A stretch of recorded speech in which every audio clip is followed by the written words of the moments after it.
अस्सलामुअलैकुम and welcome back to my YouTube channel. तो दोस्तों जल्दी ना मेरा सबसक्राइब कर लो चैनल ते बैल आइकन ਨੂੰ ਵੀ ਪ੍ਰੈਸ ਕਰ ਲਓ ਕਿਉਂਕਿ ਅੱਜ ਮੈਂ ਤੁਹਾਡੇ ਲਈ ਦੇਸੀ ਸਟਾਈਲ ਦੇ ਸ਼ਲਜਮ ਤੇ ਪਾਲਕ ਦੀ ਰੈਸਿਪੀ ਲੈ ਕੇ ਆ ਗਈ ਜਿਹੜਾ ਘਰੇਲੂ ਸਟਾਈਲ ਹੁੰਦਾ ਹੈ ਨਾ। ਬਿਲਕੁਲ ਇਹ ਤੁਸੀਂ ਵੇਖ ਰਹੇ ਹੋ ਕਿ ਇਹ ਦੇਖਣ 'ਚ ਵੀ ਬਹੁਤ ਜ਼ਿਆਦਾ ਵਧੀਆ ਹੈ ਤੇ ਖਾਣ 'ਚ ਹੋਰ ਜ਼ਿਆਦਾ ਵਧੀਆ ਨੇ। ਬਿਲकुल ਵਧੀਆ ਤੇ ਦੇਸੀ ਸਟਾਈਲ 'ਚ ਬਣਾਉਣ ਲੱਗੇ ਆ ਅਸੀਂ। ਠੀਕ ਹੈ ਤੇ ਵੀਡੀਓ ਨੂੰ ਲਾਈਕ ਸ਼ੇਅਰ ਤੇ ਸਬਸਕ੍ਰਾਈਬ ਕਰਨਾ ਨਹੀਂ ਭੁੱਲਣਾ ਚੈਨਲ ਨੂੰ।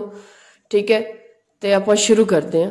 ਸਭ ਤੋਂ ਪਹਿਲਾਂ ਤੁਸੀਂ ਕੀ ਕਰ ਲੈਣਾ ਇਹਦੇ ਵਿੱਚ ਤੁਸੀਂ ਲੈ ਲਿਆ ਸਬਜ਼ੀ ਲੈ ਲਈ। ਫਰੈਸ਼ ਸਬਜ਼ੀ ਸਾਨੂੰ ਲੱਭ ਗਈ ਹੈ। ਸ਼ਲਜਮ ਤੇ ਪਾਲਕ ਬਹੁਤ ਹੀ ਜ਼ਿਆਦਾ ਤਾਜ਼ਾ ਨੇ। ਇਹਨਾਂ ਨੂੰ ਜਲਦੀ ਨਾਲ ਮੈਂ ਪੀਲ ਆਫ ਕਰ ਲਿਆ। ਠੀਕ ਹੈ ਪੀਲ ਆਫ ਕਰਨ ਤੋਂ ਬਾਅਦ ਮੈਂ ਕਟਿੰਗ ਕਰ ਲਈ। ਤੁਸੀਂ ਵੇਖ ਸਕਦੇ ਹੋ ਕਿ ਬਿਲਕੁਲ ਤਾਜ਼ਾ ਤੇ ਫਰੈਸ਼ ਨੇ ਮਾਸ਼ਾਅੱਲਾ। ਤੇ ਇਹਦੇ ਬਾਅਦ ਤੁਸੀਂ ਜਲਦੀ ਨਾਲ ਧੋ ਲੈਣਾ ਹੈ। ਧੋਣ ਤੋਂ ਬਾਅਦ ਤੁਸੀਂ ਦੂਸਰੇ ਪੱਲੇ ਵੇਖ ਰਹੇ ਹੋ ਕਿ ਮੈਂ ਪਿਆਜ਼ ਟਮਾਟਰ ਤੇ ਹਰੀ ਮਿਰਚ ਵੀ ਕੱਟ ਕੇ ਰੱਖ ਲਈਏ। ਹੁਣ ਤੁਸੀਂ ਕੀ ਕਰ ਲੈਣਾ ਇੱਥੇ ਪ੍ਰੈਸ਼ਰ ਲੈ ਲਓ। ਪ੍ਰੈਸ਼ਰ 'ਚ ਆਇਲ ਪਾ ਕੇ ਵਿੱਚ ਨਾਲ ਹੀ ਤੁਸੀਂ ਪਿਆਜ਼ ਪਾ ਦੇਣੇ ਨੇ। ਤਾਂ ਪਿਆਜ਼ ਦੇ ਗੋਲਡਨ ਬਰਾਊਨ ਲਾਈਕ ਬਰਾਊਨਿਸ਼ ਹੋਣ ਤੱਕ ਤੁਸੀਂ ਥੋੜਾ ਜਿਹਾ ਇੰਤਜ਼ਾਰ ਕਰਨਾ ਹੈ। ਤੇ ਇਹ ਵੇਖ ਰਹੇ ਹੋ ਕਿ ਪਿਆਜ਼ ਇੱਥੇ ਗਲਣਾ ਸ਼ੁਰੂ ਹੋ ਗਏ ਨੇ। ਠੀਕ ਹੈ ਥੋੜਾ ਜਿਹਾ ਹੋਰ ਵੇਟ ਕਰਾਂਗੇ ਕਿ ਬਰਾਊਨ ਹੋ ਜਾਣ। ਠੀਕ ਹੈ ਤਾਂ ਟਿਲ ਦੈਟ ਤੁਸੀਂ ਸਟੀਰ ਫਰਾਈ ਕਰਦੇ ਰਹਿਣਾ।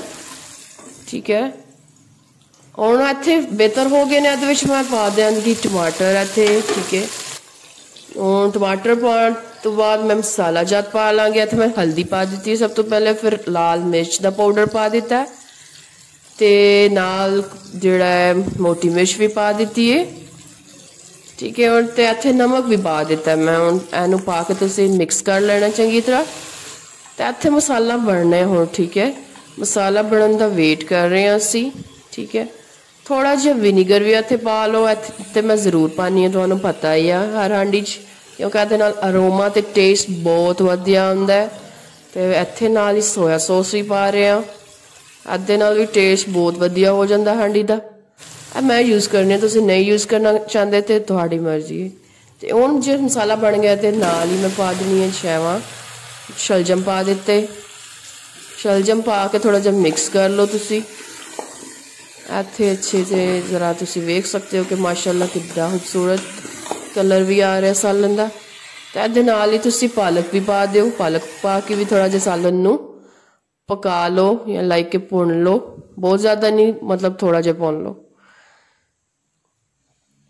ਤੇ ਇਹ ਵੇਖੋ ਤੁਸੀਂ ਸਾਦਾ ਸਟਾਈਲ ਦਾ ਬਣੇਗਾ ਲੇਕਿਨ ਬਹੁਤ ਜ਼ਿਆਦਾ ਵਧੀਆ ਬਣੇਗਾ। ਠੀਕ ਹੈ ਇਹਦੇ ਵਿੱਚ ਕੋਈ ਐਕਸਟਰਾ ਚੀਜ਼ ਨਹੀਂ ਮੈਂ ਪਾਈ ਕਿਉਂਕਿ ਖਾਣਾ ਜਿੱਦਾਂ ਸਾਦਾ ਹੋਵੇ ਉਦਾਂ ਹੀ ਵਧੀਆ ਹੁੰਦਾ ਹੈ।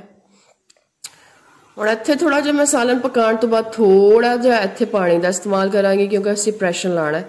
ਤੇ ਮੈਂ ਥੋੜਾ ਜਿਹਾ ਪਾਣੀ ਪਾ ਦਿੱਤਾ, ਬਹੁਤ ਜ਼ਿਆਦਾ ਪਾਣੀ ਦੀ ਵੀ ਲੋੜ ਨਹੀਂ ਹੈਗੀ। ਇੱਥੇ ਮੈਂ ਹੁਣ ਲਾ ਦਿੱਤਾ ਵੇਟ ਇਹਨੂੰ। ਠੀਕ ਹੈ ਤੇ ਵੇਟ ਵੀ ਬਹੁਤਾ ਨਹੀਂ ਲਾਣਾ ਹੈਗਾ, ਸਿਰਫ 4 ਤੋਂ 5 ਮਿੰਟ ਲਾਣੇ ਆ, ਇਹਦੇ ਤੋਂ ਜ਼ਿਆਦਾ ਨਹੀਂ ਲਾਣੇ। ਠੀਕ ਹੈ ਆਰਾਮ ਨਾਲ ਗਲ ਜਾਏਗਾ ਸਾਲਨ।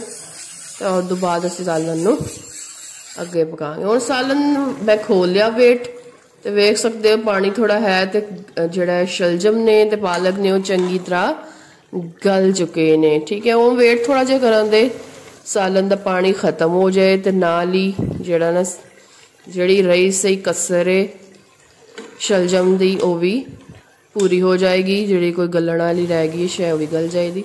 ਹੁਣ ਇੱਥੇ ਤੁਸੀਂ ਵੇਖ ਸਕਦੇ ਹੋ ਕਿ ਪਾਣੀ ਘੱਟ ਰਿਹਾ ਵਿੱਚ। ਹੁਣ ਤੁਸੀਂ ਕਰਨਾ ਹੈ ਕਿ ਆਪਣੇ ਸਪੈਚੂਲਾ ਨਾਲ ਆਪਣੇ ਜਿਹੜਾ ਨਾ ਇਹਨੂੰ ਫੇਣਾ ਸ਼ੁਰੂ ਕਰ ਦੇਣਾ। ਮੀਨਸ ਕਿ ਇਹਨੂੰ ਮੈਸ਼ ਕਰਨਾ ਸ਼ੁਰੂ ਕਰ ਦੇਣਾ। ਤੁਸੀਂ ਵੇਖ ਰਹੇ ਕਿ ਮੈਂ ਚੰਗੀ ਤਰ੍ਹਾਂ ਇਹਨੂੰ ਮੈਸ਼ ਕੀਤਾ ਲਾਈਕ ਪੋਟੇਟੋਜ਼। ਤੋ ਤੁਸੀਂ ਵੇਖ ਰਹੇ ਹੋ ਕਿ ਇੱਥੇ ਸਾਲਣ ਹੁਣ ਬਹੁਤ ਜ਼ਿਆਦਾ ਵਧੀਆ ਸ਼ਕਲ ਦੇ ਰਿਹਾ ਸਾਨੂੰ। ਠੀਕ ਹੈ ਹੱਥ ਨਾਲ ਹੀ ਕਿਉਂਕਿ ਬਹੁਤ ਜ਼ਿਆਦਾ ਗਲ ਗਏ ਸਨ ਚੰਗੀ ਤਰ੍ਹਾਂ ਤੇ ਹੱਥ ਨਾਲ ਆਰਾਮ ਨਾਲ ਅਸੀਂ ਫੇ ਸਕਦੇ ਹਾਂ ਇਹਨੂੰ। ਠੀਕ ਹੈ ਮੈਸ਼ ਕਰ ਸਕਦੇ ਹਾਂ ਤੇ ਚੰਗੀ ਤਰ੍ਹਾਂ ਇੱਥੇ ਅਸੀਂ ਮੈਸ਼ ਕਰ ਲਿਆ ਕਿ ਕੋਈ ਵੀ ਸ਼ਲਜਮ ਦਾ ਪੀਸ ਰਹਿ ਨਾ ਜਾਏ। ਠੀਕ ਹੈ ਤੇ ਵੇਖ ਸਕਦੇ ਹੋ ਕਿ ਸਾਲਨ ਆਪੇ ਹੀ ਸ਼ਕਲ ਦੱਸ ਰਿਹਾ ਕਿ ਸਾਲਨ ਬਹੁਤ ਜ਼ਿਆਦਾ ਹੀ ਵਧੀਆ ਬਣਦਾ ਹੈ।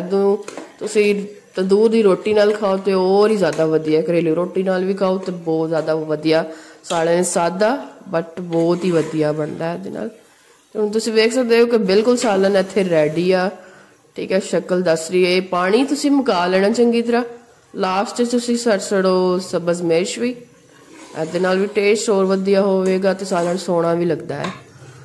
ਠੀਕ ਹੈ, ਤੇ ਹੁਣ ਸਾਲਨ ਦੀ ਸ਼ਕਲ ਦੱਸ ਰਹੀ ਹੈ ਕਿ ਪਾਣੀ ਆਲਮੋਸਟ ਇਹਦੇ 'ਚ ਖਤਮ ਹੋ ਗਿਆ ਕਿਉਂਕਿ ਆਇਲ ਛੱਡਣਾ ਸ਼ੁਰੂ ਹੋ ਗਿਆ। ठीक है, तो सालन आयल छड्डना शुरू हो जाए तो सालन पक जाता है। लास्ट तुसीं थोड़ा जिहा गर्म मसाला ते सुक्का धनिया कुट के पा लेना विच। ते देख सकते हो इत्थे सालन हमारा बिल्कुल रेडी हो गया है। ठीक है, बहुत ही खूबसूरत है, सुभान अल्लाह माशाअल्लाह, बहुत ही वधिया किस्म का सालन तैयार है। ते सादे दा सादा हुण पा लो इनू तुसीं सर्व करन लई एक बर्तन च। ਤੇ ਤੁਸੀਂ ਵੇਖ ਸਕਦੇ ਹੋ ਕਿ ਪਾਣੀ ਦੀ ਮਿਕਦਾਰ ਇਹਦੇ 'ਚ ਬਿਲਕੁਲ ਨਹੀਂ ਆ, ਸਹੀ ਤਰ੍ਹਾਂ ਭੁੰਨਿਆ ਸਾਲਣ ਹੈ ਤੇ ਬਹੁਤ ਹੀ ਵਧੀਆ ਹੈ। ਵੇਖਣ 'ਚ ਵੀ ਵਧੀਆ ਤੇ ਖਾਣ 'ਚ ਹੋਰ ਹੀ ਜ਼ਿਆਦਾ ਵਧੀਆ। ਤੇ ਸਾਲਨ ਬਿਲਕੁਲ ਇੱਥੇ ਰੈਡੀ ਹੋ ਗਿਆ। ਤੇ ਦੋਸਤੋ ਤੁਸੀਂ ਇਸ ਰੈਸਿਪੀ ਨਾਲ ਬਣਾਓਗੇ ਤੇ ਬਿਲਕੁਲ 7 ਤੋਂ 8 ਮਿੰਟ 'ਚ ਤੁਹਾਡਾ ਸਾਲਨ ਬਿਲਕੁਲ रेडी है। तो फिर उन्होंने लोगों लगे जो जॉब करते हैं तो जिन्होंने को इन्ना टाइम नहीं होता, तो क्विक तो इंस्टेंट रेसिपी है। ठीक है, इनू यूज करो, इस्तेमाल करो तो कमेंट सैक्शन च जरूर दसो कि किदां दा लग्या। जो पसंद आया तो लाइक शेयर सबसक्राइब करना मत भूलना। तो अगली वीडियो तक वेट करो, बहुत वधिया वीडियोस लैके आऊंगी। तो तब तक अल्लाह हाफिज।